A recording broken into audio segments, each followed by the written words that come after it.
Great A says it's unplayable. Literally unplayable. At least the guy's honest because, yeah, that matchup looked like hell. But hey, he got through it. And then eventually, I guess, became relevant, you'd say. And now here we are in a game 3 with one apiece here, Vedi. Thanks. Oh. No worries. Rob, this is for you. Thanks. You boys excited or what? It's like a candle. It's great. I'll hold on to that one and treasure you it are forever. the master of making me confused. Well, the problem was I didn't really have many props, so I had to undo a coat hanger.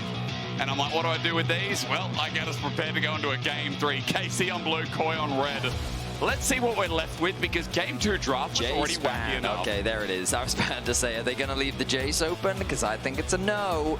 So we've already seen a lot of top laners that I would say aren't even that high on the priority list get played so far. Rumble is still a thing, and Bess is still a thing. We haven't seen Canna's Nah yet. Some of the things that he's super well known for, he's instead played Akali and Nidalee. So, yeah, I'm excited to see what Canna brings out in Game 3. Ooh, the Galio ban suggests the KC considering a priority on the Rumble, knowing that Myrwn often uses it as a response. Yeah, I think they will try and go for the Rumble on the first rotation, but it is interesting to get into a Game 3 and still see things like Alistar, Leona, a lot of these still like high priority supports that are engaged to us. Still haven't available. MKOI ban. Is it the Rumble? Yeah, I feel like it has to be for KC. But it's Myrwn is the funny thing, and we know that he probably has a response into it. We've seen Varus top against Rumble before. That's how crazy it can get. But it's also, do you have the tools to enable Rumble? Like, you probably need then to guarantee, well, actually, yeah, but Leona and Alistar, I think you're okay. But a lot of the jungle picks are starting to go away, right? Like, unless you want to take the Sejuani, he has that engage tool alongside it. But certainly we're starting to creep down, but there's the Varus. We'll see if it is going to be going towards the top side. It's a flex, ladies and gentlemen. It is a flex. Myrwn pulled it out against Rumble. He's smiling. He's smiling. Oh, is it sus? The other thing is Aurora is his other good pick into the Rumble, which he's very comfortable playing on the top side of the map. We'll see what direction they decide to go as Elyoya quickly locks in the Zhao. And I was just talking about the Aurora. There's the hover coming through from KC. I think as a mid lane champion, I'm just not as sold on this champion, at least in the LEC. I feel like that the way teams utilize her is not as effective compared to other mid laners. If KC want to go for something safe, I'd love to see something like the Viktor to come through, but we have been seeing a lot of Zoe rise up from Vladi. 2 games of it so far in playoffs, 1 win, 1 loss. I will also just say, you can still flex that Rumble to support. We've seen it in a couple of different games. So just to keep it in the back of your mind, because especially alongside something like a Jhin, which is quite a lot of damage in the early stages, this can turn into a very strong kill lane. And if Yike is able to make his way down there, that could be something. Ooh. But Nocturne selected. Curious if we get some Orianna bans coming through in the next couple of phases. Or maybe you take Orianna yourself here for Jojo. I mean, how do they want to pair it up with Zhao in the past? Has been quite popular. I do not like Orient to Nocturne, bro. I mean, that's also fair enough. I just thought I'd throw it. But you're right, maybe ban it away. But I think that they could just lock their support here if they wanted to, and then they can actually pinch the pool on the bot side of the map. I don't think they need to necessarily be super worried about an Orianna Nocturne combo. Instead, they could look to remove something like the Leona. Maybe they even get rid of the Renata again. It depends how concerned they are about range support. Also, Targamas has been playing the Gragas, which has been seen as a good answer into the Alistar in a lot of regions as well. So that could also be something that they just want to try and take away. So I think, as you say, you've got options here for Targamas, but I like that we're kind of keeping flexibility on both sides. Like MKOI not actually showing where this Varus is going yet. I imagine they will take their mid laner on this next rotation too, just to continue to hide that fact. And then for KC, you still imagine kind of get the Rumble, but there is still that flexibility there as well. Do you know, I just found out this fun stat as Ornn gets banned away, is that Myrwn has played a unique champ every single game of playoffs so far. 10 unique champs. He has not repeated once so far in playoffs. It would be funny if we got the Varus top. That would make it number 11. I just thought I'd throw that in there. As we are starting to look at top lane bans, the Ori actually taken away, so I guess they do fear the combo that comes from Vladi and Yike this game.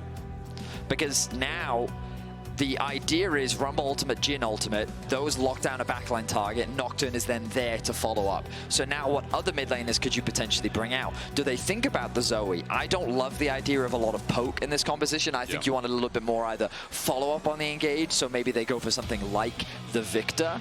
And I think the Xayah ban is makes a lot of sense, and it goes to show that they are predicting a possible Varus top lane. Yeah, I think you end up out here as Jojo. You can manage to take any mid lane you kind of want. Like Annie's still up and available, Silas still up and available if you want to try and go for it. Tristana taking means we're still hiding everything. We're gonna double flags again.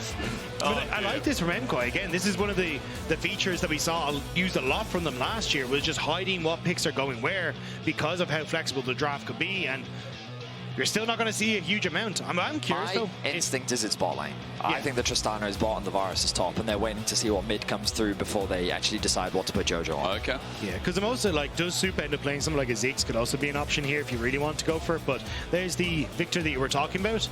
And we're going to find out where exactly this Rumble is going to go. The thing about Viktor is it's just very safe. Regardless of what gets picked into it, you should be able to farm relatively well. And there's that Gragas you were talking about, Dagda. It's good into the Alistar matchup. It provides a little bit more AP. Admittedly, there's already a lot of AP on the side of KC, but the disruption potential is massive. Also, technically still a flex. Yeah, right? So you could actually stay the top side, you clear out with the barrels, and you don't have to worry too much about the range matchup. You just try and scale them. It's not as good as it used to be because they didn't nerf the healing on the Gragas, but I do think it is Rumble top Gragas support, but we'll have to see exactly what way it's all going to play out. Come on, show us the cards. What do we got? Kassadin! Hey! We've been seeing this come out in Asia, and granted, it hasn't been perfect. What is this comp? Like, But there's your AP for KOI. Now let's see. oh my goodness. Where are KC going to put these final parts? It might just stay as is, and we get the Rumble top into the Varus, and we get a Kassadin scaling mids. Yeah, so we did get some buffs to Kassadin on 25-11, so his E damage went up, and then kind of his damage on his Rift Walk went down for a little. But that's next patch. We're still playing. We're still playing on 25-10, and so the thing about Kassadin is a hyper scaling champ that does well into AP threats specifically because of the magic shield you get on your Q. A really fantastic side laner later into the game, but early on, he just doesn't do anything. Like, I want to say it was Nemesis that I saw it on, but like there was this very memorable Kassadin game where the Kassadin looked good on paper, but in game, it just sat underneath its tower pretty much the whole early game. They conceded all of these objectives, and things just fell apart so quickly. Remember that Vladi, he can also choose to run things like the first strike as well to really look to bully in this matchup. I'm excited to see how things play out, but historically, Kassadin does not do that well in pro play. You're not wrong, Betty, but it's good to see it, and it's good to see both these teams, when their life is on the line, when there's a spot for MSI, we are cooking with the draft, and smell that, everyone. It smells good. Regardless of whether you like truffle, you like extra salt, you like olive oil, you like avocado, there's a flavor for you here in the LEC. You've just got to sit back and let us find it for you. Welcome to Game 3. I mean, the different flavors are Varus top, Kassadin mid, and then Tristana, Alistar. It's like walking into a Gordon Ramsay restaurant and you sit back and go, serve me, Gordon. Okay, well, Yike already setting off for some early vision, and he will get it. Now, the funny thing is, for viewers that often come for the LEC finals, don't watch a lot of regular season of the LEC, you might be wondering, why aren't they talking much about the Varus top? That's because Myrwn brings this out fairly regularly. I mean, you just saw Nico AD top. Yeah. Are you really that surprised by Varus? Yeah. Varus top was something that Myrwn brought out. I don't even remember when he brought it out. It may have been last year, I think. I mean, he started in winter. It was this year, because I remember casting it. Popped off, yeah. And then Nucko brought it out as well from memory, so he wasn't even the only one. It's just crazy. Again, this is what we expect of Myrwn, one of the most versatile top laners. You never know what's going to be in the pool and what's going to be brought out, especially in an important matchup like this. And the idea is that it's just a good matchup because you can outrange the Rumble, and the slow from the E also makes it hard for the Rumble to be able to chase you down and get you in range of the Flame Spitter. And also just Varus, I mean, he's just a very well-rounded, good champ. His base stats are good. Just he has a lot of things going for him. He has a flexibility in his build. I imagine he's going to go for the on-hit, which is often what we see from Myrwn in top lane. Yeah, the only thing is, though, he kind of becomes the target for Yike as the game goes on. Because Jojo has jump away, Supa the same, so he kind of becomes the tool. So I'll have to see exactly how he can manage that. And if I remember correctly, he did go kind of like a Terminus build and a little bit of a funky one to... oh, that's what it was. He went Hexplate. That was the first time he went last time. Right. So Yes. I'm wondering if that's a very similar plan that we'll get here. You know he's got 7 games on it, by the way, as well. He's 85% win rate. Yeah, I mean, it's a Myrwn special, to say the least. Now, while bot lane gets pushed in, can we turn our attention to mid? So, this is my concern for Kassadin in mid lane. You don't really have any agency, and a lot of Kassadins that I'm used to run things like fleet footwork to help you get through what can be a very difficult laning phase. Jojo very much playing towards the later game with the Conqueror. It's quite easy to stack on the Kassadin, but this is the problem that you kind of run into early game. And it's so easy for many mages to trade into you early, especially champions like Viktor, that you are at the risk of a dive. The good news is Nocturne not the best early game diver. But that's the one I was most surprised at. It was into Viktor, because the reason we see Viktor kind of pop up games 3, 4, and even game 2 a little bit is because a lot of the things that can match his range disappear. So he just becomes such a massive lane bully, and then to pick the Kassadin into it seems like, as you can see, he's going to take a little bit of hurt, but we'll have to see if he can just try and survive. I think the fact if he can get towards that Catalyst, it would help out a bit, just being able to trade some of that the mana for health. But it's still not going to be the easiest of time for Jojo in this early stage. Now, we're a little about in the early game, and while KOI get pushed in the bot lane, we do have to highlight last game. And while we looked at game 1 Alvaro, let's just quickly look at Yike running in the motion while I talk about Supa. Because Supa in game 2 was exceptional. Insane score on the Kaiser, which I've got to bring up that it was actually 4-1, now 5-1 in his record in LEC. And I did like the tagline fin game of Super Trooper, but his accuracy way better than the conventional Stormtroopers. I can tell you that right now. Say he was a super duper trooper. I definitely would. Okay, Big Stormtrooper. Jojo survives. Gravity kill down. Elyoya just spotting out mid. Vladi a bit low on mana, looking to the next push in, while Elyoya's going to help Jojo get the shove here, because walking up to the wave isn't near kill. But it does end up, again, you're kind of sharing this XP with Jojo. This is kind of the struggle that you're going to have, and I think we'll continuously see this. And the problem that I have is that for Elyoya, you would like to be getting active in lanes to try and use the fact that Yike doesn't have that level 6 in the Nocturne. So try and use that early value that you have on the Xin Zhao. But if you've got to continuously move towards mid to help Jojo, you're not going to utilize the strengths of Elyoya as much as you could in a regular game. And this is going to give Yike that time to just power farm up to that level 6, and then he can be significantly more active, especially, playing around that bottom side, even looking for plays towards Canna on that top half and trying to put Myrwn in his place. Oh, going for the tier Kassadin build. Okay, so very much on the scaling end. Yeah. The Seraph's obviously going to prove very valuable when he's diving headfirst into the fights later on. Right now, though, it's a quiet early game. I noticed that Yike is hovering around the top side of the map. Looks like no gank is going to happen. Our observers highlighting for us what KC can see on the map right now. And as you rightly said, they will spot out Elyoya, as Myrwn has to respect the possibility of a jungler on the top side. Kind of just walks into Myrwn though, gets a good trade, but it's a problem of running back once you have Blight on you as well. What are you doing? Shock's found the person with the sign in the audience. Lovely. All right, well, this has been a big audience today. I don't know what's happening down there. Oh, get a photo together. That's nice. That's really nice. Sorry, I'm a bit distracted. Yeah, it's a nice trade from Supa there on the bottom side. Targamas went in on towards Alvaro, so immediately Supa jumped forward, burnt the barrier early to get as much value out of it and just make sure he could trade on towards Caliste. So again, just getting control on this bottom side, but keeping my eyes on Elyoya. Again, trying to hover towards this mid lane, make sure that Jojo's able to pick up the farm that he needs. Now a level 6 hit, things become, as you can see, a little bit easier from trying to trade back effectively against Vladi. It's still a rift lip though, as we remember once upon a time he used to be a lot stronger, a lot more consistent. We're going to have to wait till 16. We're going to get the clock up, gents, because I still remember that meme of getting to level 16 felt like it'd be all right for the Kassadin in the game. Yes, the level 16 power spike for sure. Yes. We'll see what position he's in as we get closer to level 11. First Dragon still on the Rift, and KC have a tendency of securing the first Drake in this series, and it looks like Yike is looking to secure, but he will be spotted out by some vision. The good news for him, though, is when you look mid lane, Jojo doesn't have any HP, so it becomes very difficult for him to really contest that. Instead, he's sending his... Are they really going to dive top? No, I think they're just looking for the healing for Jojo, but... Or... Yeah. No, he's back. Okay, he's going back. Makes sense. So the tendency will continue. Dragon will start, and this time, a bit of a gap between grubs. So KC can reset and look to see if they can test that topside objective. Yeah, I think this is where it kind of gets a little tough, though, because I think for MKOI, you have ways to try and play towards it, right? And I like what they're doing, which is keep Supa boss, and then you can move Alvaro up to contest the wave with Myrwn, who is level 7, so being able to use that advantage to keep your pressure there, and you can try and look for the void grubs off that. But it is also tough because Jojo, doesn't have any pressure mid. Yeah. So this is where, again, it kind of is going to fall back to having Alvaro come mid to try and help him out. So it's going to be a little funky to see who actually gets control over this area. But I think with KC moving Targamas bot side, they're just not going to try and invest time towards the the Void Grubs and just be happy with getting the early dragon. Cleared out for now is the vision. Alvaro is just taking his time, making sure the pressure's applied. All it does is give Supa a bit of time to breathe and wait for the next wave. Those grubs 20 seconds away.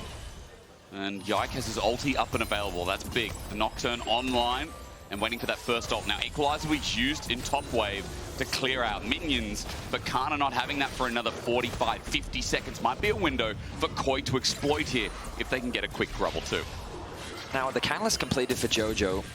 He can start to be a little bit more aggressive with the trades if he wants to. Of course, the shield on Vladi is going to help him out in these short bursts, but if Jojo wants to be, he just has to be very cautious about jungle presence. And as I say that, look at Yike and Elyoya. KOI limps in, Targamas in, and the response. First ulti, instant flash out, but Jojo's going to be feared. On top, Yike is ready, but saved by his teammate. Elyoya did a fantastic job as Targamas got involved. Alvaro flash! He does it again! His engage is out of this world! Kassadin, and Alvaro, the Spanish bull, brings in Supa for a lead, for a jump. KOI know how to pick 'em. Cannonball from MKOI as everyone on KC tries desperately to finish off Jojo, but it's too damn slippery. The Rift walk away and MKOI turn around the play. And to add insult to injury, Jojo goes straight to the all chat saying, can't abuse a domination Kassadin in lane. My. Oh my goodness. A double kill for Jojo. And the Void Grub's going to be secured in the early game as well. He added well played to that as well as I can see. 3 grubs again for KOI. 2k gold lead in early game. And gold on the Kassadin. You'd have to be smiling ear from ear if you're Jojo right now. Yeah, but here, they thought with the Rip Walk, it's a relatively long timer in the early stages, so I think maybe we can just CC lock them, but with Targamas not able to get in to actually keep Jojo locked down, they're able to turn around, and then, as you say, Alvaro taxiing with Targamas into the flash pulverize, and just don't have the damage from Vladi afterwards. Look at live, look at this Varus top. Canna about to get solo killed as we watch back, and Alvaro's coming in, the dive's going to follow up. The kill over to Myrwn. Alvaro's everywhere. KOI add another to the scoreboard at the top of your screen. Myrwn with great damage in the 1 versus 1 for the first time in this series. He has a gold lead.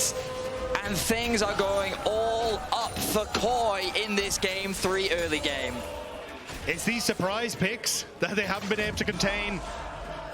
Both Myrwn and Jojo in such a strong spot now, and Alvaro has been phenomenal. Again, the supports. Game 1 it was Targamas who was popping off, but Alvaro in the last game of the hooks, now him roaming as well, has been so crucial to that success. With Supa now set up in mid-wave, it unlocks Alvaro again to start linking up with Elyoya and playing towards Jojopyun, who's just been accelerated so quickly thanks to those 2 kills. Whenever KOI can skirmish, whenever KOI can start a fight, I've noticed this trend. I noticed in the first best of 5. I've noticed throughout this year, and even last when they had Frescowi, KOI just thrive in the chaos and the individual mechanics that bring out in a 5v5, a 3v3, a 4v4, as early or late as it may be. I think they're just exceptional at using lane pressure. Yeah. Like, the push from Supa and Alvaro to then go mid sets up that play, right, to match the roam from Targamas, and it's every time Jojo has pressure, he starts to lean as well. It just makes it so difficult to play against MKOI because it's never a fair fight. Freeland Cattle roams the Rift right now, hovering over Dragon Wall. Is it Bio or does it just come from a MKOI? We don't know yet as Jojo, he gets poked down in the bot lane while we're thinking that.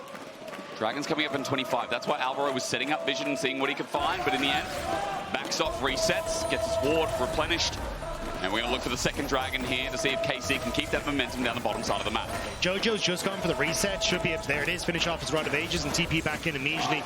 Still, though, I think for MKOI, the fact you have Yuntal's completed is really going to be the focus here. Supa is incredibly strong alongside the Sundered Sky for Elyoya, and this is the combo to carry a fight here.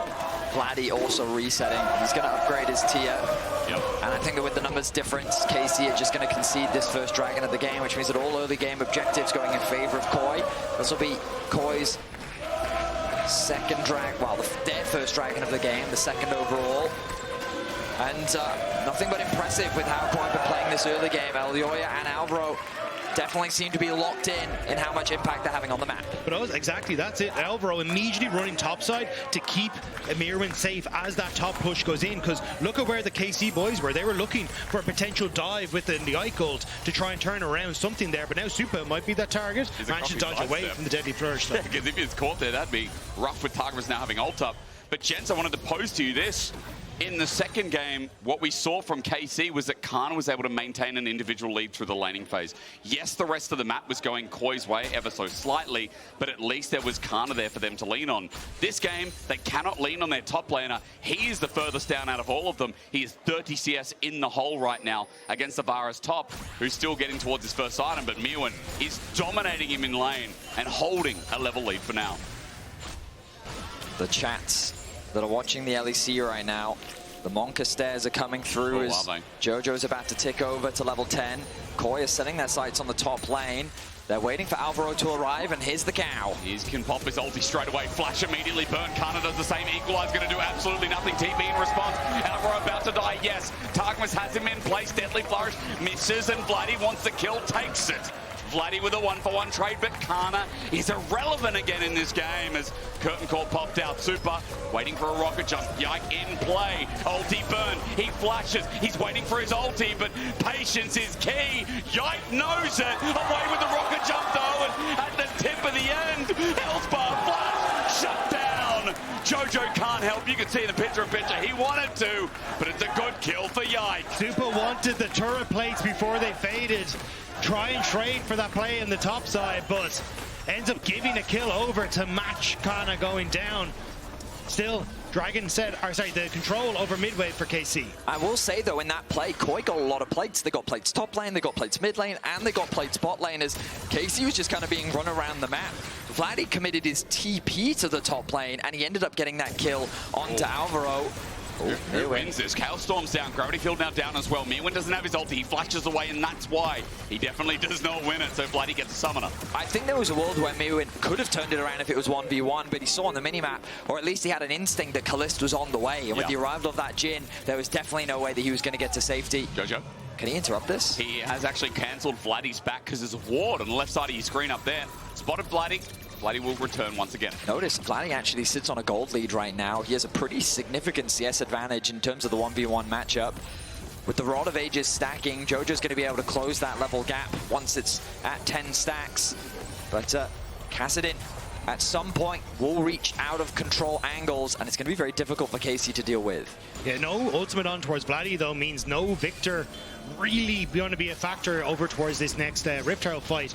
Yike trying to see if he can get some poke down to Elyoya, but Jojo even pushing the wave. Needs level 11 for the fight. Alvaro goes. He turns it into an engage. His Unbreakable Wheel now up and available. Supa's firing away, and Targamas is caught out. Supa gets a reset from that as well. Ulti burned by Elyoya. Now with the Crescent Guards down, we look towards bottom. We see a 1v1 where Myrwn's getting revenge for the first two games. A hail of arrows, a hail of daggers, and a hail of top laners. Looking at Myrwn's return arc. And hail MKOI in this one. Incredible stuff from M. It's actually Caliste wants to open up. They want to go. Alvaro has no ulti. There's an ulti pop by Yike. He wants backline access, but he finds it anyway. With the lights turned on, Supa can't get out. Herald held down. Jojo with an ulti jumps in on top of Yike, gets a kill, but 1 versus 2. He lives, he flashes, he escapes. Herald resets. Vladi can't take this alone, and the kill on Yike might have actually saved the objective. KC, they are not going down without a fight. They challenge the Rift Herald. They go for the brawl. Great damage comes through from Caliste, and Yike with the fear sets up for the pick onto Elyoya. Jojo, though, playing with nothing but confidence as he finds himself another kill.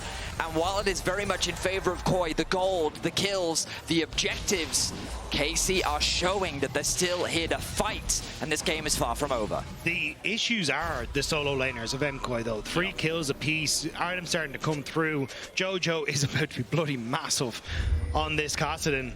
What we've seen as we start to go through is the trade against Canna here. The ult lands from Myrwn, and immediately, yeah, you can't do anything here. It's shot down, then you get the hail of blades coming through, sets up perfectly, and this is the re-engage. And you know they're confident because Myrwn, he's also typing in all chat. Nice proto belt, by the way. As Vladi, he becomes the target because they realize it's a bit of an awkward engage. I think that Elyoya just wanted to sacrifice his life there, but then Supa oversteps, and he ends up getting caught as well as Alvaro now goes in. Alvaro with his ulti available though, he has it, but he's so low on health. He ran in and caught him on the engage. Explosive guard, Targamas body slam, follow-up's great. Elyoya, crescent guard, he's in, but he's in 1 versus 5. Down into the ground, the captain of KOI, singing no longer. KC have a herald, and they're still in this game with a chance. How often has hubris been KOI's greatest enemy? We see the confidence with their plays. We see the way that they're trying to make action happen. But KC now, for the last few minutes, are fighting back valiantly as they get themselves another 2 picks. And it's Targamas who's swinging that sword. Really well played. Alvaro goes for the headbutt pulverize. He gets the body slam to interrupt the pulverize, and then the cask to send Elyoya back as well. This is why Targamas has been picking up the Gragas, and it's why it's so good against the Alistar. Jojo stacking up the rift walk, but alas, Canna will not walk into the bait. He's level 11 now as well on this Kassadin, but you're right. This hubris, Vedi, to use your words, from KOI has cost them quite a bit in this game. Once a 3.5k gold lead, now measly 1,500 as Dragon number 3 sits and waits for its foe. But it's not even uncommon. The last time these two teams met in game 2, KC had an early game lead, then they threw, KOI got an advantage, and then KOI ended up throwing back themselves. Right. Even with a winning position, KOI have made mistakes before, and it's KC that's first on the Dragon. Look at where Jojo is. He's in behind, though. I don't think KC realized that there's a flank going. Now they do. He got spotted on the ward. The Dragon goes down to KC at the very least. Herald also breaks open mid. That's a massive play from KC. Not only are they not out of the game, they're starting to charge back in a big way. Jojo's in top, though. The immediate TP, KC trying to collapse. I don't think Jojo can get this wave. You can see he's using that just to spot out what can happen. So a bit of a wasted TP. But it will get at least some gold into the Kassadin's favor. The gold difference just continues to dwindle. It largely just sits with the advantage of Myrwn in the top lane. And it's going to become a question of, sure, this Rumble is behind, but you want to know the biggest difference between a behind Rumble and a behind AD Nico top lane? I can guess what you're going to say. It's the ultimate. That's the difference. Canna, even though he's behind, as long as he's building AP, and that ultimate will always have value, whether it's a zoning tool or a follow-up tool.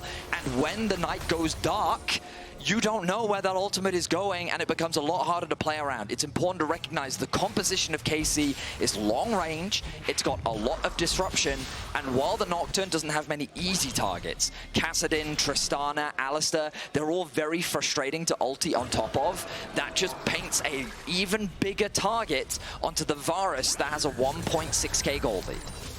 It's that zone control that I fear, and you're right to call it out for KC. This game has been rough from the start, but the fact that they're fighting back, you have to give them so much credit. Again, towards the end of the split, you could argue there's a bit of inconsistencies, but KC still finished first. They still finished with the top score for a very big reason. And after coming back from first stand, it was the ramp up, it was the power of KC that's already been shown through this year. And KOI have to match that here. In game 3, Atakan now spawns. The thing I'm also keeping my eyes on is Jojo should just tick over to level 13 right before his Rod of Ages pops, which means he'll immediately get to level 14 as well. So kind of on a pretty nice timer, start hitting towards that level 15, level 16 nice and early. I think for KC, you can see they're trying to force these fights while you're still getting those items on towards Jojo. Or sorry, those levels onto Jojo. Vladi clears out the bot wave, has TP available, both mid laners level 13. Oh, nice poke damage onto Myrwn. Really nice. Keeping my eyes on Jojo in the river. Right now he's just hovering around the lane. But we find ourselves in a very tense moment. Elyoya covering on the top side of the map. I think Jojo's found an angle though. Look at the minimap. He's looking for a play onto the bot lane. Vladi very deep in the lane. Spotted by a ward though. Vladi's going to TP, but remember Q will cancel castings.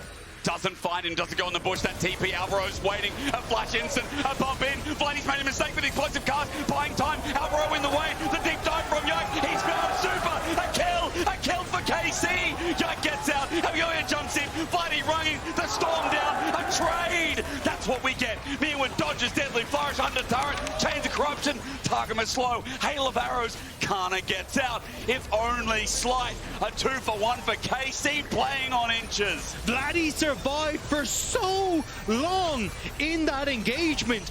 Everything was sent his direction to try and keep him alive, and it means you get the 2 kills, you get the top tower. Looks like it might be traded by Jojo in the mid lane. Actually a TP there to try and keep the mid lane tower alive, but it's Anakan for KC.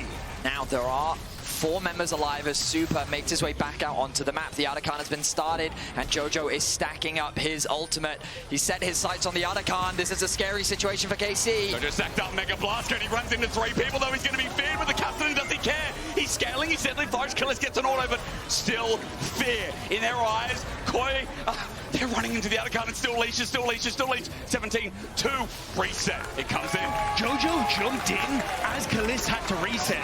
If there was a couple more autos in the tank, that could have been Jojo going down, but it means that MKOI get into a position where they can steal that Anakan away. This game is bonkers. We look back at the previous exchange. No TP available onto Jojo means he can't join the fight. Vladi just drops everything onto Supa and says, you know what, I'm going to do what I can. The movement speed that he gets from Q, the support that he gets from Targamas as well. It's a single W at the very end that ends up getting the kill, but it's a 1-for-1 trade as they then convert it into a second after already securing it onto Supa. KC get the top tower, and it's just really quick thinking from KC to turn Jojo in bot lane isolated into a winning team fight on the top side. But again, chat, the Monka S's, 15 out of 16 on the Kassadin. It's going to be a bit of a dangerous spot. Well, Dragon though, in just a couple of seconds already. MKOI push out mid, going to try and move into position. No real way for Jojo to try and get in behind. Will be spotted as they try to move through here. Supa's had a rough time against Caliste this game, just purely the utility brought out, especially by both bot laners. Dragon, number 3 for KC. The stacking again in this series has been the story point. But for KOI, the underdogs, the 3rd seed, they now sit in front of it at 5k, being taken down. The curtain call opens up. Alvaro got his own control. There's the ulti. Yike turns the line off, but it is Supa who takes the Dragon down. KC run out with eyes now open. Yike's ulti down. Good take from MKOI. KC weren't really in a position to try and go for anything. You see Jojo just teetering off to the side, threatening if KC ever tried to step further into that river. And MKOI, again, just buying time, buying space. This composition is going to scale very well. And KC kind of feel like they're running out of time.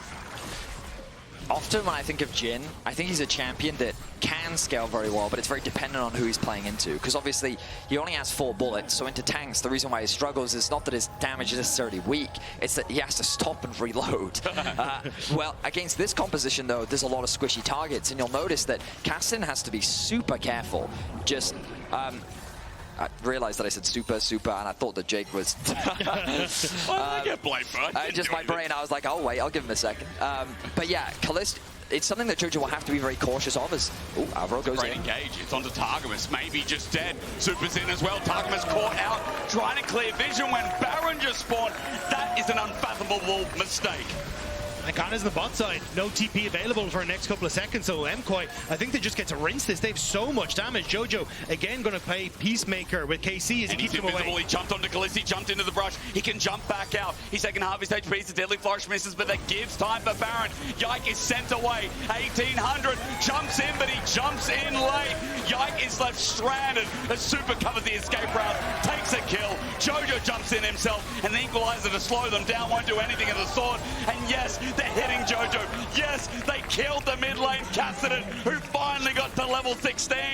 But KOI are winning this game through the longer these fights go on. KOI hold strong. After securing that pick onto Targamas, they do a great job of deterring KC from the pit. Alvaro once again doing God's work as he does a fantastic job of initially finding this pick onto Targamas, who thinks that he's safe, ends up face checking into the engage, and then he does his absolute best to keep Yike from out of the pit, and he does it beautifully. They just play this so incredibly well. Jojo ends up bringing Caliste off the side to keep him occupied. Yike tries to go in, but it's the lockup coming through from Myrwn onto Caliste, which means he's no real follow-up. Jojo jumping forward, and you said it in the fight Hysterics, they turn and burn but it's just Canna going down. Alvaro will fall. And the fact that you now have this Baron buff makes the side lane pressure so much more difficult to deal with as KC. Malignant secured for Jojo is a really nice item to have. Even though he spent a lot of time in the side lane, it really has paid off now. This Kassadin is going to be extremely difficult to deal with. KC are going to have to find one miracle of a fight to turn this game around. Now, it's only a 3k gold lead, but again, we've talked about the scaling. My analysts beside me have let you know why this is very doomful for KC. However, resilience cannot be understated when we talk about KC and KOI, and even their round one best of 5. Vladi, though, getting dove on will take away resilience and add in fear. Under turret, Jojo, some good damage returns for the Chaos Storm, thanks to Vladi, but he has to back away. Canna getting a turret on the other side of the map is one good thing to take away. Buying time is another good thing to take away. If MKOI can just run out this timer, they're going to be in a much better spot. Push coming down on the bottom side as well for Canna, means he's able to get some help, but is he? Oh, he was kind of moving towards that mid lane. Wasn't sure if they want to try and go for some sort of push, but MKOI still focused on the top 10. Jojo spotted bot. This could be a window for KC to try and force an engage. They have Yike's ultimate ready. Canna quickly getting to level 16. A nice upgrade in the ultimate would be valuable for 3 members of KC, actually. Mega Blast Cone, waiting to be taken. Electro, but he missed it! He was outside, he jumps, he's got an equalizer on top, he flushes the barriers. Curtain Call looking for this little Yordle at 4, just misses. Meanwhile, in the rest of the fight, Jojo's now returned. He teleported in to win the rest of it. Almost thrown away by a dangerous Supa. Brought back by the Canadian mid laner. It's 16, it's scaling time, it's Monka time as KOI run to match point. There is no more time, it is over. MKOI find the fight in front of the base and they can go for the end. They were doubted in round 1. They were called the underdogs, but against KC once again, biting the bullet here as Jojo looked for his last kill of the game. KOI are no longer frowned upon. Instead, the Spanish fans see all the death screens of the blue side lit up. As those timers get less and less, they wait and they look for the final moments. KOI will set their sights on the Nexus. They'll look for match point, and in a commanding Game 3 victory, KOI will take down KC. Why is it we always get close to an international event and KOI feel like they deserve to be there?